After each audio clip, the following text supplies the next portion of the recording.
بسم اللہ الرحمن الرحیم۔ السلام علیکم، ہمارے چینل میں خوش آمدید۔ وہ جو ہی اپنے گھر کے دروازے کے آگے کھڑی ہوئی تو اسے دروازے کے ساتھ بیٹھک میں سے مردانہ آواز سنائی دی تو اس کا موڈ خراب ہو گیا۔ جب دیکھو ابا کے دوست بیٹھے ہوتے ہیں، حد ہو گئی۔ وہ منہ ہی منہ میں بڑبڑائی۔ بیٹھک سے سگریٹ کے دھوئیں کی بدبو آنے پر اس نے ایک دم سے اپنی ناک پر اپنی چادر کا کونا رکھ لیا کہ اس وقت اس کے بیگ میں رکھا ہوا موبائل زور زور سے بجنے لگا۔ افراتفری میں اسے یہ خیال ہی نہیں رہا کہ وہ عین بیٹھک کے دروازے کے سامنے آن کھڑی ہوئی ہے۔ گھر کا دروازہ زور زور سے دستک دینے کے باوجود ابھی تک نہیں کھلا تو اسی جھنجھلاہٹ میں پرس کھول کر اس نے اپنا موبائل ڈھونڈنے لگی، لیکن وہ یہ نہیں جانتی تھی کہ بیٹھک کے ملگجے اندھیرے کے اندر دو آنکھیں سی گھور رہی ہیں۔ ان آنکھوں میں اس کے لیے بے پناہ دلچسپی سی امنڈ آئی تو وہ دھیرے دھیرے چلتا ہوا دروازے کے پاس آ کر کھڑا ہو گیا۔ اتنے میں سمیہ کی کال بند ہوئی تو اس کی نگاہ سامنے اٹھی تو اس کے چہرے پر ناگواری کے تاثر ابھرا۔ خضاب لگے بالوں والا شخص جس کے چہرے کی رنگت بالکل سیاہ تھی اور وہ اس کے ابا کی عمر کا تھا، لیکن کلف لگے سفید سوٹ میں کافی بانکا سا لگ رہا تھا، لیکن وہ اس پر اپنی نظریں گاڑے یوں کھڑا تھا جیسے وہ مٹھائی کی دکان ہو۔ عجیب للچائی نظریں دیکھ کر سمیہ گھبرا گئی اور فوراً اپنی چادر کو کھینچ کر اپنے منہ کی طرف لے آئی اور چادر کا کونا اپنے ہونٹوں میں دبا کر اس نے گھور کر اس شخص کو دیکھا جسے اس عمر میں بھی نظر بازی کرتے ہوئے حیا نہیں آ رہی تھی۔ اسی غصے میں اس نے دوبارہ دروازے پر زور زور سے دستک دی تو ایک دم سے اس کی چھوٹی بہن نے دروازہ کھولا تو وہ منہ ہی منہ میں سے ٹھرکی کہتے ہوئے گھر کے اندر داخل ہوئی تو اس کی چھوٹی بہن روبی نے اسے گھور کر دیکھا اور دروازہ بند کر کے اس کے پیچھے لپکی۔ کدھر مری ہوئی تھی تم؟ کتنی دیر سے دروازے کو دستک دے رہی ہوں؟ ہر وقت گھوڑے بیچ کے سوتی رہتی ہو۔ اس نے فٹافٹ چادر اتاری اور گولا بنا کر چارپائی پر دے ماری اور سٹینڈ والے پنکھے کے نیچے آ کر کھڑی ہو گئی۔ آج خیر تو ہے، کیا مرچیں چبا کر گھر میں داخل ہوئی ہو؟ کیا ہو گیا ہے؟ اب کے دروازے کے آگے کرسی ڈال کر بیٹھ جاؤں؟ تھوڑی بہت دیر تو ہو ہی جاتی ہے۔ روبی منہ بنا کر بولی ہی تھی کہ سمیہ نے اسے گھورا۔ جب تمہیں پتا ہے میرا یہ آنے کا وقت ہوتا ہے تو پھر تم دروازہ کھول کر کیوں نہیں رکھتی؟ دروازہ کیسے کھول کر رکھوں؟ تم بالکل ہی کمال باتیں کرتی ہو آپی۔ وہ ابا نے ہر دوسرے روز اپنے یار دوست بیٹھک میں بٹھائے ہوتے ہیں، بندہ ان کی وجہ سے پہلے سے ہی دروازہ کیسے کھول کر بیٹھے؟ ایک تو ابا بھی نہ کیسے کیسے دوست پال کر بیٹھے ہوئے ہیں جنہیں دوسروں کی بہن بیٹیوں کو دیدے پھاڑ پھاڑ کر دیکھنے کی ایسی گندی عادت ہے کہ شرم بھی نہیں آتی۔ سمیہ جھنجھلا کر بولی، کیوں آپی، کیا ہوا؟ ہونا کیا تھا؟ وہ خضاف والا چاچا آج پھر بیٹھک میں مجھے دکھائی دیا۔ بھلا اس کا روز روز ابا کے ساتھ ایسا کیا کام پڑ گیا ہے کہ ہماری بیٹھک کا پیچھا ہی نہیں چھوڑتا؟ جب دیکھو یہاں گھسا پڑا رہتا ہے۔ صحیح کہہ رہی ہو آپی، میں بھی کچھ دنوں سے یہ بات نوٹ کر رہی ہوں۔ ابا اس کی بہت ہی خاطر مدارت کرتا ہے، صبح سے 2 بار دودھ کے پیکٹ لے کر آیا ہے اور مجھے کہنے لگا کہ بہترین دودھ پتی بنا کر باہر بھیجو۔ اس طرح تو پہلے اس نے کبھی کسی دوست کے بارے میں چائے پانی نہیں بنوائی۔ اس کے تو کچھ زیادہ ہی نخرے اٹھا رہا ہے۔ روبی کی بات پر سمیہ پرسوچ انداز میں بولی، دیکھنے میں ٹھیک ٹھاک امیر لگتا ہے۔ ہاں، ابا بتا رہا تھا کہ یہ کافی عرصے سے باہر رہا ہے۔ ٹھیک ٹھاک پیسے والا آدمی ہے۔ روبی نے لقمہ دیا۔ پیسے والا آدمی اگر ہوتا تو ابا جیسے کنگال آدمی کے ساتھ یاریاں لگاتا؟ یہ کوئی اور ہی چکر ہے۔ سمیہ کی بات پر روبی نے ہڑبڑا کر اس کی طرف دیکھا۔ کیا چکر ہو سکتا ہے آپی؟ ابا کے پاس کون سے مربے ہیں جو انہیں چھین لے گا؟ ہاں، کہتی تو تم صحیح ہو۔ اب اللہ ہی جانے، جیسا ابا ویسے اس کے دوست، کیا کہا جا سکتا ہے۔ اچھا مجھے یہ بتاؤ کہ تم نے آج کیا بنایا ہے؟ دال بنائی ہے۔ یار تمہیں دال کے علاوہ اور کچھ نہیں ملا تھا؟ میں کیا کروں آپی، ابا سے کہا بھی تھا کہ کوئی سبزی لا دو، لیکن وہ گئے ہی نہیں تو مجبوراً مجھے پکانی پڑی۔ یار مجھ سے تو نہیں کھائی جائے گی، تم ایسا کرو کہ 1 گلاس چاول ابال لو، اب اس گرمی میں کون دال کھائے۔ چلو ٹھیک ہے، میں بھی رکھ دیتی ہوں۔ ابا نے کھانا کھا لیا؟ ہاں، وہ تو 12 بجے ہی کھا لیتے ہیں۔ ابا کی ٹھیک ٹھاک عمر ہو گئی لیکن ان کی وقت پر کھانے کی عادت ختم نہ ہوئی۔ اماں کو بھی ساری زندگی انہوں نے پابند ہی رکھا۔ مجال کیا ہے کہ انہیں اپنی مرضی کرنے دی ہو۔ سمیہ افسردگی سے بولی۔ اچھا ہے نا آپی کہ اماں وقت سے پہلے ہی چلی گئی اس دنیا سے، ورنہ اس عمر میں ابا کی باتیں سننی کوئی آسان تو نہ ہوتی۔ اب تو ابا وقت کے ساتھ ساتھ زیادہ ہی بدمزاج ہوتے جا رہے ہیں، وہ تلخی سے بولی۔ تو سمیہ کو اپنی ماں کا دھندلا دھندلا سا چہرہ یاد آیا تو وہ انہیں یاد کر کے رونے لگی۔ اسے روتا دیکھ کر روبی بھی رو پڑی۔ ان کی ماں کو بچھڑے ہوئے کئی سال بیت چکے تھے، لیکن ان دونوں بہنوں کو ایسا لگتا تھا کہ جیسے یہ کل کی ہی بات ہو۔ روبی کو روتا دیکھ کر سمیہ ایک دم ان کے پاس آئی اور پیار سے اس کے سر پر ہاتھ رکھ کر بولی، ارے پگلی، تو کیوں روتی ہے؟ اماں چلی گئیں تو کیا ہوا؟ تیری بڑی بہن ابھی تیرے سر پر موجود ہے۔ سمیہ نے پیار سے اپنی چھوٹی بہن کے آنسو صاف کیے تو وہ مسکرا دی۔ کھانا کھا کر وہ لیٹی ہی تھی کہ اچانک اسے ابا کی آواز سنائی دی تو وہ دونوں بہنیں ایک دوسرے کی طرف دیکھنے لگیں۔ یہ ابا کیوں آوازیں دے رہے ہیں؟ خدا خیر کرے، وہ دل ہی دل میں سوچنے لگی کہ اچانک وہ کمرے کے اندر آ گئے تو وہ اٹھ کر کھڑی ہو گئی۔ جی ابا، آپ بلا رہے ہیں؟ ہاں بھائی، میں یہ پوچھ رہا تھا کہ تمہیں تنخواہ نہیں ملی کیا؟ آج تو 6-7 تاریخ ہو گئی ہے۔ تو اس کی تو جیسے حلق میں سانس ہی اٹک گئی۔ وہ نظریں چراتے ہوئے بولی، نہیں اماں، نہیں ابا، ابھی تو اسکول والوں نے مجھے تنخواہ نہیں دی۔ تو مانگو ان سے نا، یہ کیا بات ہوئی؟ تمہیں اپنے گھر کے حالات کیا نظر نہیں آتے؟ بجلی کے بل ہیں، گیس کے بل، اخراجات۔ تم نے وہاں شو کیا ہوگا نا کہ تمہارا باپ خود بہت بڑا سیٹ ہے، وہ سارے خرچے پورے کر لے گا۔ وہ تنزیہ بولے تو اس نے اپنے باپ کی طرف دکھ سے دیکھا اور آہستہ سے بولی، نہیں ابا، میں نے وہاں ایسا کچھ بھی نہیں بولا۔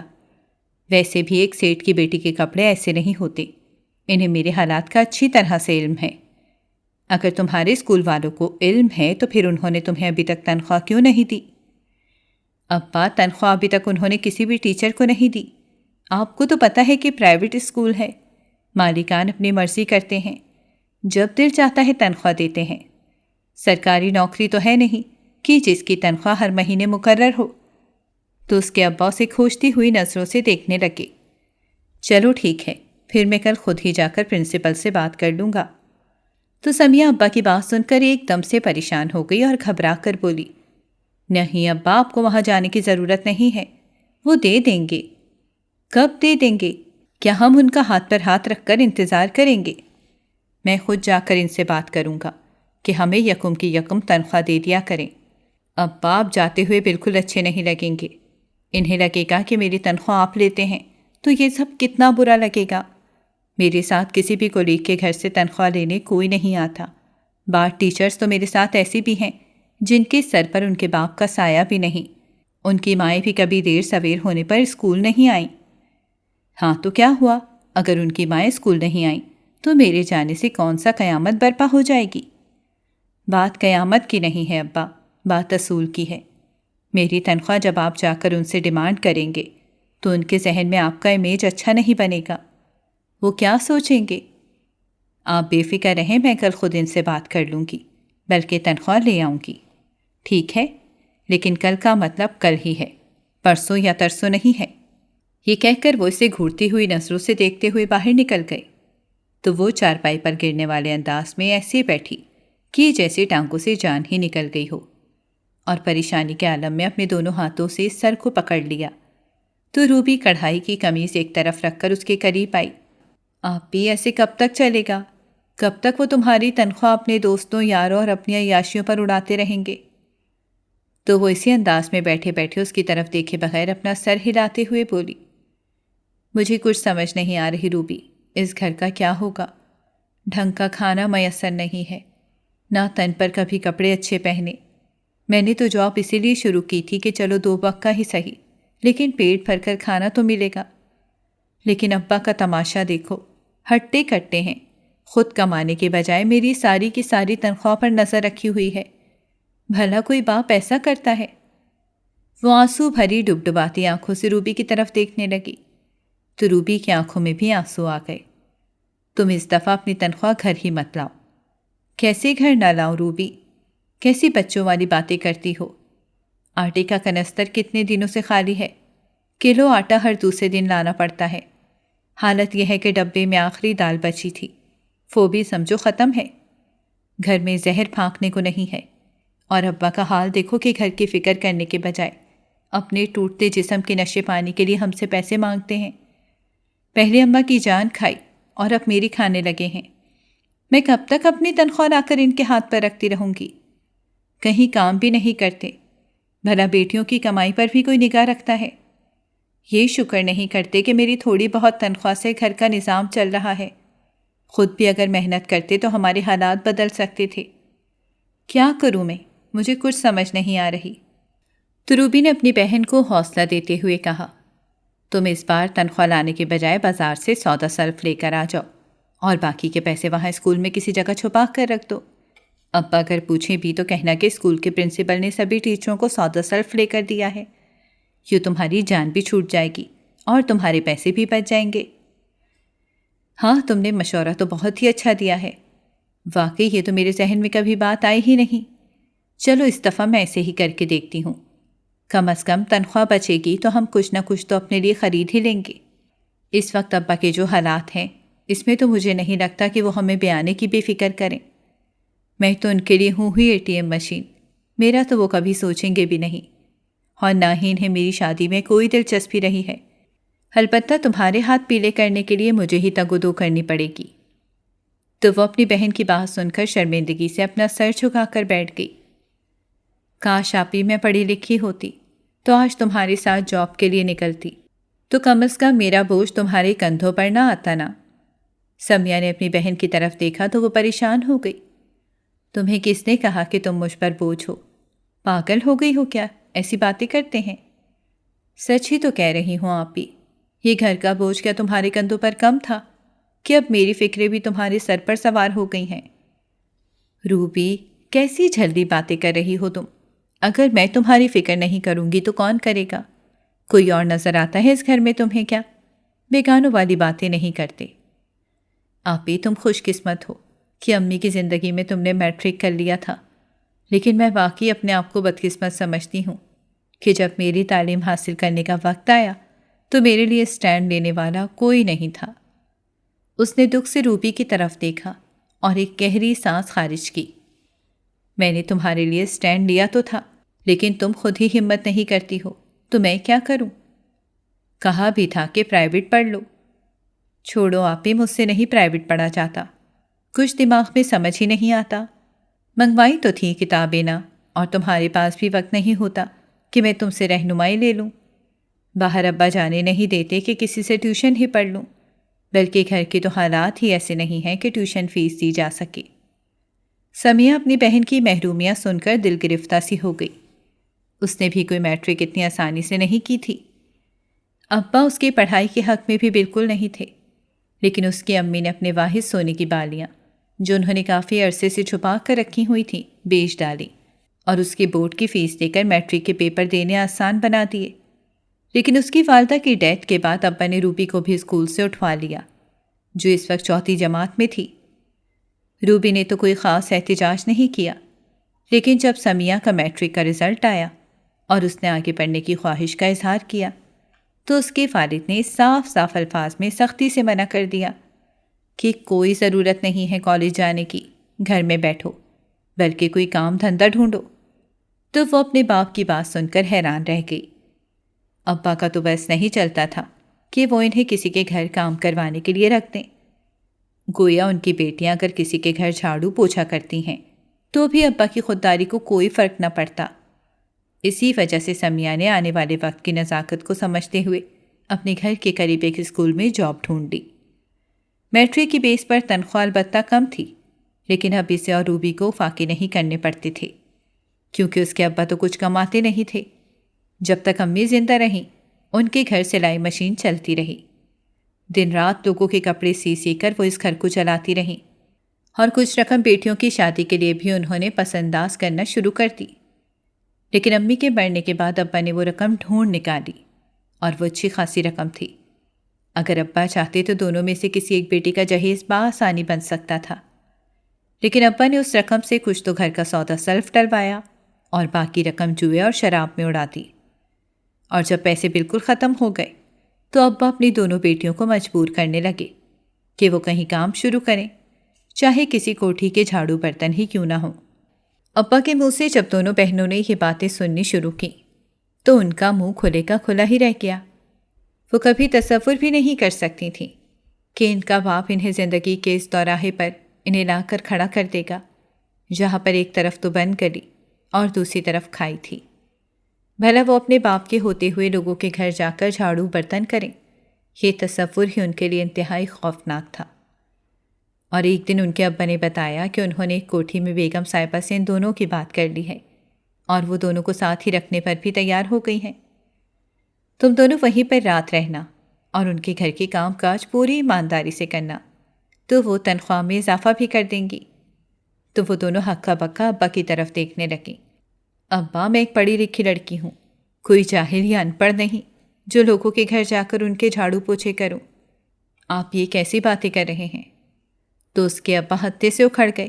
تو تم کون سا آسمان سے تارے توڑ کر لاؤ گی؟ کچھ مجھے بھی تو پتہ چلے۔ گھر میں بیٹھ کر کون سے قارون کے خزانے ہیں جنہیں کھود کھود کر تم اور تمہاری بہن کھائیں گی؟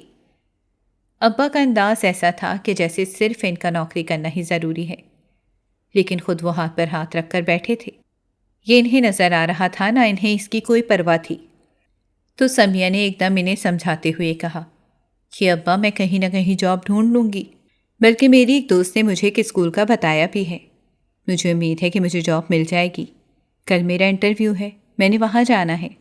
اچھا، تو تم وہاں چلی جاؤ گی، تمہیں جاب بھی مل جائے گی، جس کی مجھے قطعاً امید نہیں۔ لیکن روبی گھر میں کیا کرے گی؟ یہ بھی تو کوئی کام دھندا پکڑے نا۔ تو وہ ایک دم اپنی بہن کی سائڈ لے کر بولی، ابا، اس کی تو اتنی تعلیم ہی نہیں، اس لیے آپ سے کہا تھا کہ اسے پڑھنے دیں۔ آج اگر اس نے میٹرک کی ہوتی تو بآسانی میرے ساتھ ہی کسی اسکول میں جاب کے لیے اپلائی کرتی۔ تو وہی تو کہہ رہا ہوں نا کہ یہ کسی اسکول میں تو جاب کر نہیں سکتی، تو گھر میں بیٹھ کر کیا کرے گی؟ تو اسے بیگم صاحبہ کے گھر بھجوا دیتا ہوں، کم از کم کچھ تو کما کر لائے گی۔ تو ابا کی بات سن کر وہ پریشان ہو گئی۔ ابا، اس کے پاس کوئی ہنر نہیں ہے، ابھی وہ بہت چھوٹی ہے، گھر کا کام کر کے بھی تھک جاتی ہے، ایسے میں وہ کسی اور کے گھر جا کر کیا کام کرے گی؟ تو سمیہ کی بات سن کر اس کے ابا آگ بگولا ہو گئے۔ یہ تم کیسی باتیں کر رہی ہو؟ اگر تم دونوں کماؤ گی نہیں تو گھر کیسے چلے گا؟ کبھی سوچا ہے تم نے؟ اور تمہاری ایک تنخواہ سے بھلا کیا ہوگا؟ چلو مجھے یہ بتاؤ کہ وہ کتنی تنخواہ دے رہے ہیں، اس کے بعد میں فیصلہ کروں گا کہ روبی نے وہاں کام کرنا ہے یا نہیں، کیونکہ میں بیگم صاحبہ کو زبان دے کر آیا ہوں کہ تم دونوں وہاں کام کرو گی۔ اب تمہیں تو جاب مل رہی ہے، رہ گئی روبی تو اسے تو جانا پڑے گا۔ ابا، مجھے ابھی انہوں نے تنخواہ کا نہیں بتایا، ابھی تو انٹرویو ہوگا، اس کے بعد ہی وہ کوئی فیصلہ کریں گے۔ لیکن یہ بات کرتے کرتے اس کا دل دھڑکنے لگا، کیونکہ ظاہر ہے اس کی تعلیم تو فقط میٹرک تھی، اور میٹرک کی کتنی تنخواہ ہوگی؟ وہ یہ سوچ سوچ کر دہلنے لگی، لیکن بولی نہیں۔ تو اس کے ابا اس کی بات سن کر خاموشی سے وہاں سے چلے گئے، لیکن وہ روبی کی طرف فکر مندی سے دیکھ کر بولی، خدا جانے کیا ہوگا، مجھے نہیں پتا آپ ہی کیا ہوگا، لیکن ایک بات میری کان کھول کر سن لو، میں کسی بیگم کے گھر جا کر اس کا جھاڑو پوچھا نہیں کروں گی۔ کل مجھے پڑھاتے نا تو آج مجھے کوئی باعزت نوکری کسی اسکول میں مل جاتی تمہاری طرح۔ وہ بات کرتے کرتے رو پڑی، تو ایک دم سمیہ نے اسے اپنے گلے سے لگا لیا اور کہا، تم فکر نہیں کرو، میں گھر کے اندر ٹیوشن بھی پڑھا لوں گی اور ایک دو جگہ اور بھی نوکری کی کوشش کروں گی، لیکن تمہیں کسی کا جھاڑو پوچھا نہیں کرنے دوں گی۔ یہ وعدہ رہا تمہاری آپی کا۔ وہ اپنی چھوٹی بہن سے وعدہ تو کر بیٹھی تھی، لیکن اسے کچھ سمجھ نہیں آ رہا تھا کہ کرے تو آخر کرے کیا؟ آخر ہم دونوں ہی کیوں ابا کی ذمہ داری اٹھائیں؟ ابا اپنی ذمہ داری اور گھر کی ذمہ داری کیوں نہیں اٹھاتے؟ وہ کڑ کر سوچنے لگی، لیکن ظاہر ہے ابا سے بات کرنے کا مطلب مار کھانا تھا، کیونکہ وہ غصے میں آ کر پہلا کام یہی کرتے تھے۔ اس نے ہمیشہ ہوش سنبھالتے ہی ماں کو پیٹتے دیکھا تھا، وہ بھی ابا کی انہی باتوں پر تنگ آ کر بولتی تھیں، تو پھر ابا انہیں خوب مارتے اور وہ زخمی جسم کے ساتھ لوگوں کے کپڑے بھی سلائی کر کے دے رہی ہوتی تھیں اور ساتھ روتی بھی تھیں۔ اکثر وہ بیٹیوں کی طرف دیکھ کر سوچتی کہ اگر ان کی بیٹیاں پاؤں کی زنجیر نہ ہوتی تو کب کی اس خاوند سے جان چھڑوا کر کہیں بھاگ گئی ہوتی، لیکن وہ اپنی بیٹیوں کو کسی طور پر بھی ایک نشئی جواری کے حوالے نہیں کرنا چاہتی تھیں، اسی لیے وہ ایک ذمہ دار عورت کی طرح اپنا وقت گزارتی چلی گئیں ان کی امی کے جانے کے بعد اب یہی صورتحال دونوں بیٹیوں کے سر پر آن کھڑی ہوئی تھی۔ سمیہ کی تعلیم چونکہ معمولی سی تھی، اس لیے اسکول کے پرنسپل نے اسے جاب دینے سے انکار کر دیا۔ تو وہ کلرک آفس آئی اور وہاں پر ایک نوجوان سے لڑکے کو دیکھ کر اس نے انتہائی منت بھرے لہجے میں کہا کہ پلیز میری ایک بار پھر میڈم سے بات کروا دیں، مجھے ان سے بہت ضروری ملنا ہے۔ تو وہ فائل سے سر اٹھا کر سمیہ کی طرف دیکھنے لگا، جس کا لہجہ آنسوؤں سے بھرا ہوا تھا اور جسم پر انتہائی معمولی سے کپڑے تھے۔ دیکھنے سے ہی پتہ چلتا تھا کہ وہ انتہائی غریب گھرانے سے تعلق رکھتی ہے، لیکن شکل و صورت سے کسی شہزادی سے کم نہیں۔ اس کے چہرے پر پریشانی دیکھ کر اس لڑکے کو ترس آ گیا اور اس نے اسے کرسی پر بیٹھنے کے لیے کہا تو وہ انکار میں سر ہلا کر بولی، دیکھیں آپ میری بات نہیں سمجھ رہے، آپ لوگ ایک دفعہ میڈم سے کہیں کہ وہ مجھ سے مل لیں۔ میں بہت مجبوری کے عالم میں گھر سے باہر نکلی ہوں، مجھے جاب کا ملنا بے حد ضروری ہے، نہیں تو۔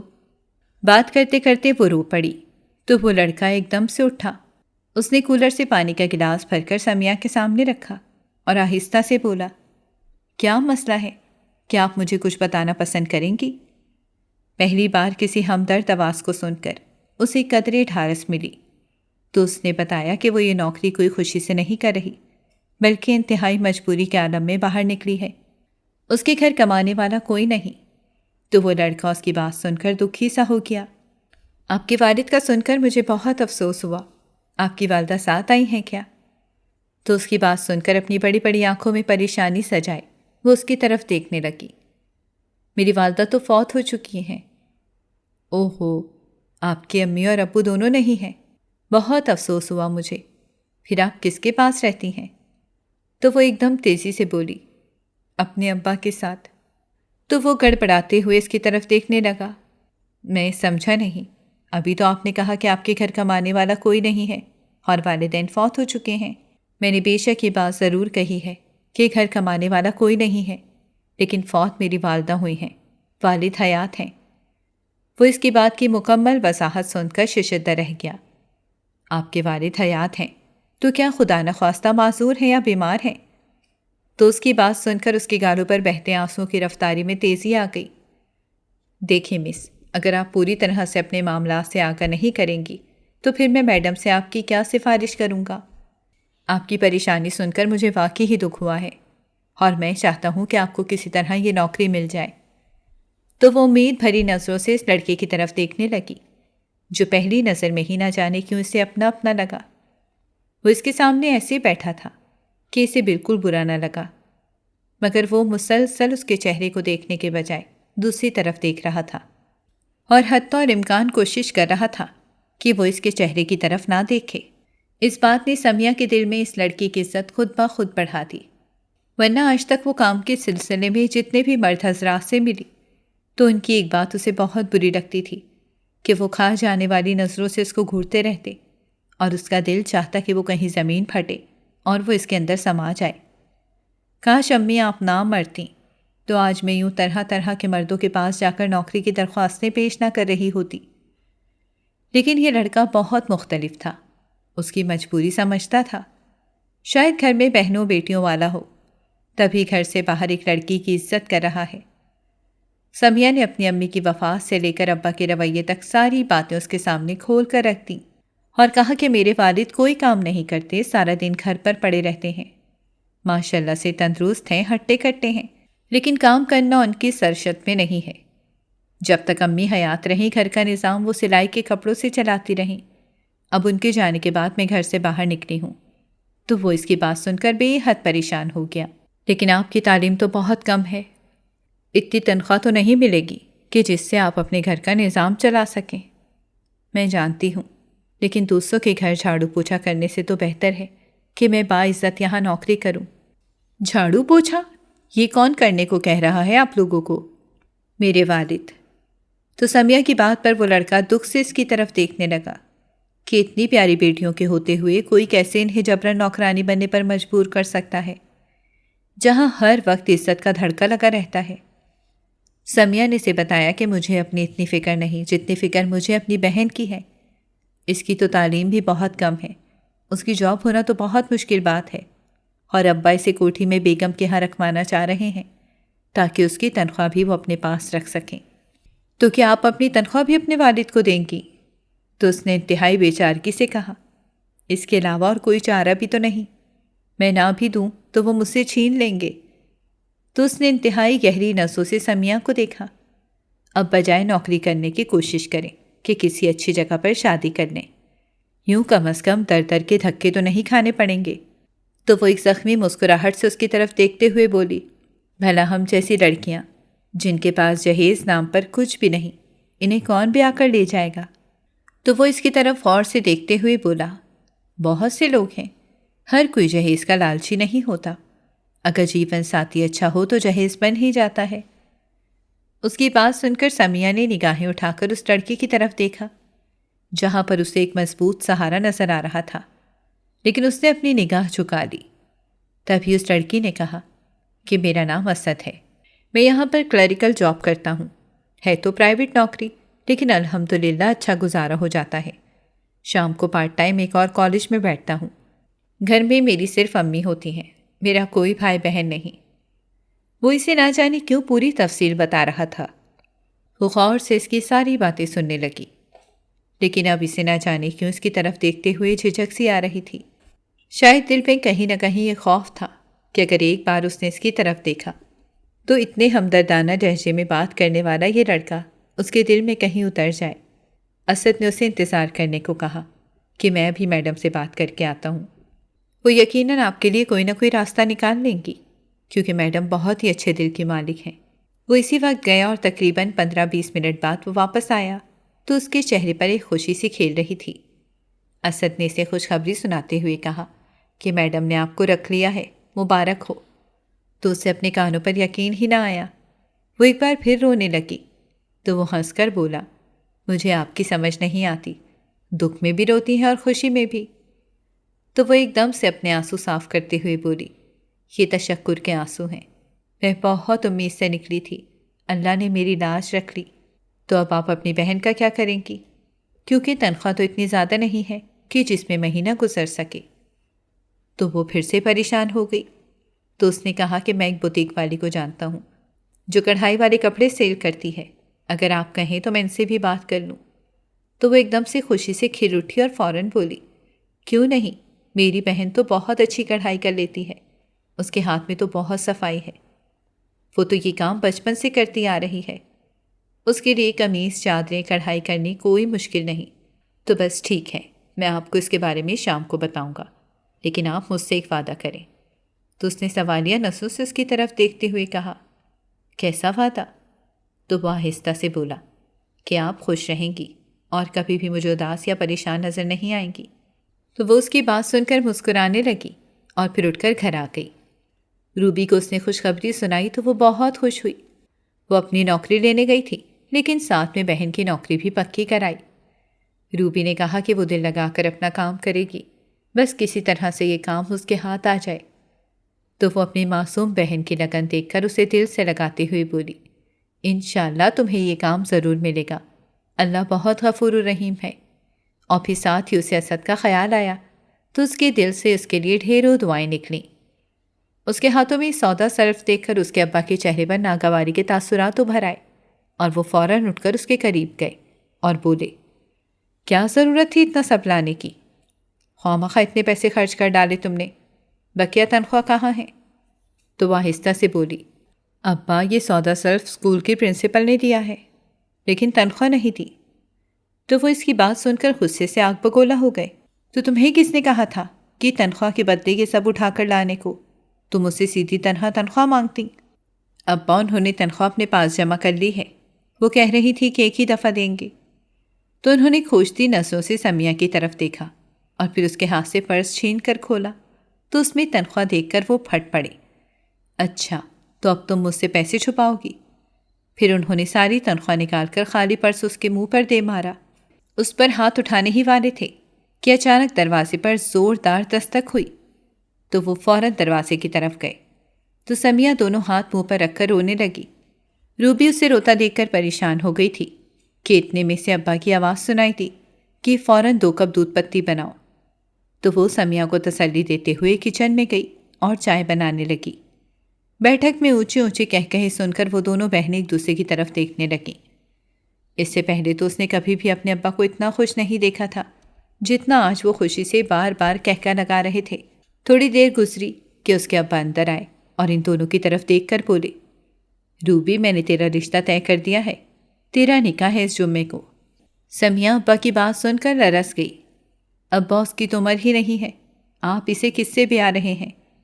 ارے وہ جہانگیر ہے نا، اس نے رشتہ مانگا ہے تم دونوں میں سے کسی ایک کا، تو میں نے روبی کا نام لے لیا، تو وہ رضامند ہو گیا۔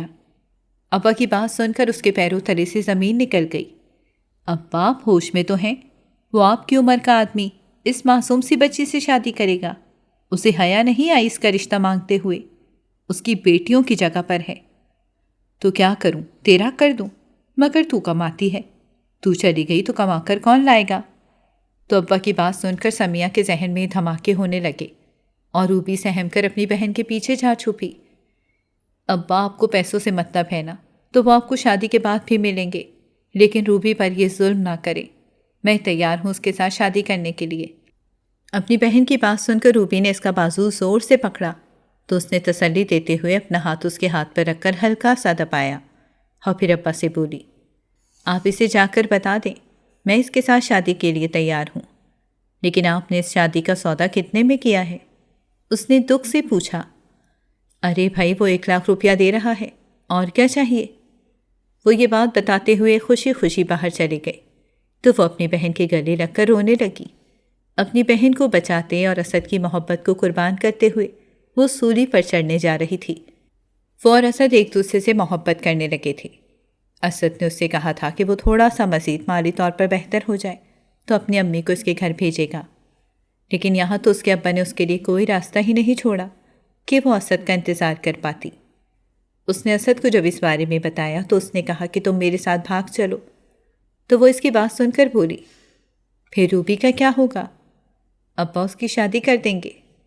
تو اس نے سمجھایا کہ ہم روبی کو اپنے ساتھ رکھ لیں گے، اسے پڑھائیں گے، لیکن وہ یہ بات جانتی تھی کہ یہ سب اتنا آسان نہیں، اس لیے اس نے اسد کو انکار کر ڈالا اور بیاہ کر جہانگیر کے گھر آ گئی۔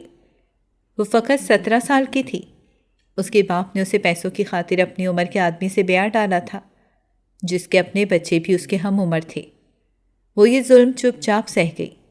جہانگیر کے گھر اس کی سہاگرات تھی۔ وہ ڈری سہمی اپنے اس شوہر کا انتظار کر رہی تھی جسے پہلی بار اس نے اپنی بیٹھک میں دیکھا تھا۔ وہ اسے دیکھ کر شدید کوفت میں مبتلا ہو گئی تھی۔ کافی دیر سے اسے پانی کی طلب محسوس ہو رہی تھی۔ وہ انتظار میں تھی کہ کوئی آئے تو اسے پانی کا کہے، لیکن جب کافی دیر گزرنے کے بعد بھی کوئی نہ آیا تو وہ پانی لینے کے لیے خود ہی نیچے گئی تو اچانک کسی نے اس کا ہاتھ پکڑا اور اسے کمرے میں کھینچ کر لے گیا۔ اس نے ڈری سہمی آنکھیں کھولی ہی تھیں کہ سامنے اس کا شوہر جہانگیر کھڑا تھا۔ کہاں بھاگ رہی تھی تم؟ تمہارا کیا خیال تھا کہ تم یہاں سے بھاگ جاؤ گی؟ میں نے تمہارا 1,00,000 روپیہ دیا ہے، تو ایسا تو کبھی بھول کر بھی نہ سوچنا۔ تو اس کی بات سن کر سمیہ کی آنکھوں میں آنسو آ گئے۔ وہ مجھے پیاس لگی تھی، میں تو پانی لینے کے لیے آئی تھی۔ لیکن اس کے شوہر نے اس کی بات نظر انداز کرتے ہوئے کہا کہ آئندہ میری اجازت کے بغیر کمرے سے باہر مت نکلنا، تمہارے رات دن فقط میرے لیے ہیں۔ یہ کہہ کر وہ سمیہ کو کمرے میں لے گیا جہاں وہ اپنے باپ کی عمر والے خاوند کے ہاتھوں میں کھلونا بن گئی۔ البتہ اس نے سمیہ کو جاب کرنے سے نہ روکا۔ وہ جب اسکول گئی تو اسے پتہ چلا کہ اسد وہاں سے ریزائن کر چکا ہے، تو اس کا دل جیسے مٹھی میں آ گیا۔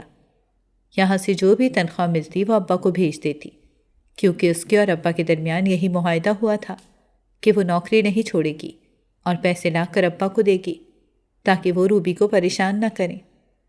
سمیہ اپنی زندگی میں انتہائی ناخوش تھی، لیکن اپنی بہن کی خاطر وہ یہ سب برداشت کرنے پر مجبور ہو گئی۔ کچھ عرصے کے بعد اس کی بہن روبی کا رشتہ آیا تو اس نے شکر کیا، کیونکہ لڑکا اسے کافی مہذب لگا تو اس نے ہاں کر دی۔ کچھ پس و پیش کے بعد اس کے ابا بھی مان گیا اور یوں روبی بھی آ کر اپنے گھر چلی گئی تو اس نے سکھ کا سانس لیا۔ وہ اب اپنے خاوند سے پیچھا چھڑانا چاہتی تھی، کیونکہ اب تو ابا کی بھی وفات ہو چکی تھی، لیکن اسے سمجھ نہیں آتی تھی کہ وہ اس سے کیسے پیچھا چھڑائے۔ وہ اس رشتے سے نکلنے کے لیے دن رات اللہ تعالیٰ سے دعائیں مانگتی رہتی۔ ایک رات بہت زیادہ نشہ کرنے کی وجہ سے اس کے خاوند کی حالت خراب ہو گئی۔ اسے ہاسپٹل پہنچایا گیا لیکن وہ بچ نہ سکا اور ہسپتال پہنچنے سے پہلے ہی اس کی ڈیتھ ہو گئی۔ سب رو رہے تھے لیکن وہ اندر ہی اندر سے خوش تھی، کیونکہ یہ اس کی آزادی کا دن تھا، کیونکہ سود سمیت ہر طرح کا قرض وہ پہلے ہی ادا کر چکی تھی۔ اس کے شوہر کی بیٹیوں نے اسے اپنے گھر سے نکال دیا تو وہ اپنے آبائی گھر چلی گئی۔ روبی اکثر اس سے ملنے کے لیے آتی اور اسے دوسری شادی کی تلقین کرتی، تو وہ روبی سے کہتی کہ اسد کے علاوہ وہ کسی کا سوچ بھی نہیں سکتی۔ اب میری باقی کی تمام زندگی اسد کی یادوں کے سہارے گزر جائے گی۔ تو وہ اپنی بہن کی اس دردناک زندگی پر رونے لگتی۔ وہ جب عدت سے نکل گئی تو ایک دن اسد اپنی ماں کو لے کر اس کے دروازے پر آیا تو وہ انہیں دیکھ کر حیران رہ گئی۔ اسد کی والدہ نے اس کے ماتھے پر بوسہ دیا اور کہا، میری سمیہ ایک بہت بڑے محاذ سے نکل کر آئی ہے اور اب ہم اسے اپنے گھر لے جانے آئے ہیں۔ تمہیں اگر اسد قبول ہے تو میں تمہارا نکاح اسد سے کرنا چاہتی ہوں۔ اس کی والدہ کی بات سن کر سمیہ نے گھبرا کر اسد کی طرف دیکھا، جو گہری نظروں سے اسے دیکھ رہا تھا۔ اس کا محبوب سامنے تھا تو بھلا وہ کیوں انکار کرتی؟ تو اس نے بھی شرما کر سر جھکا لیا اور ہاں کر دی۔ ناظرین، اگر آپ کو ہماری کہانی اچھی لگی ہے تو ویڈیو کو لائک کریں، شیئر کریں اور ہمارے چینل کو سبسکرائب کریں۔ اگلی ویڈیو تک اجازت دیں۔ اللہ حافظ۔